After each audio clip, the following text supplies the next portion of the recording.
May national ID ka na ba? O kung meron, maging maingat at huwag basta-basta magpapaniwala sa mga nakikita online. Ito'y kasunod ng natuklasan ng Philippine Statistics Authority o PSA na mayroon umanong makukuhang electricity at rice subsidy sa pamahalaan basta't may national ID. Ayon sa PSA, peke at walang katotohanan ang naturang impormasyon. Narito ang aking balita.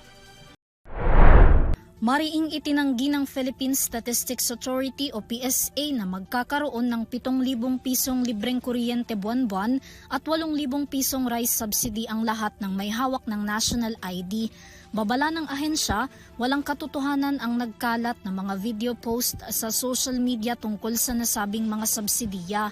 Ang mga ito raw ay posibleng gawa sa artificial intelligence o AI na sinadya para lituhin ng publiko at magpakalat ng mga fake news na sinasamantala ang kasalukuyang sitwasyon ng bansa na dumadaan sa krisis. Binigyang diin ng PSA na ang national ID ay isang official valid ID na nagsisilbing pagkakakilanlan ng nagmamay-ari nito at hindi ginagamit para pang-apply sa mga ayuda, programa o serbisyo na ibinibigay ng pamahalaan. Walang pribilehiyong ibinibigay sa mga may national ID na makatatanggap ng otomatikong ayuda o assistance. Nagpaalala ang PSA na ang mga subsidiya o anumang tulong na ibinibigay ng iba't ibang ahensya ng pamahalaan sa gitna ng nararanasang krisis ay dumadaan sa proseso, polisiya at beripikasyon ng mga kwalipikadong benepisyaryo.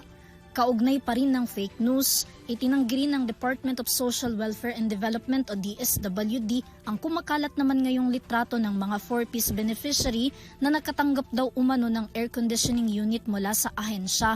Ayon kay Social Welfare Assistant Secretary Irene Dumlao, malinaw na gawa-gawa lamang ito na ginamitan ng AI.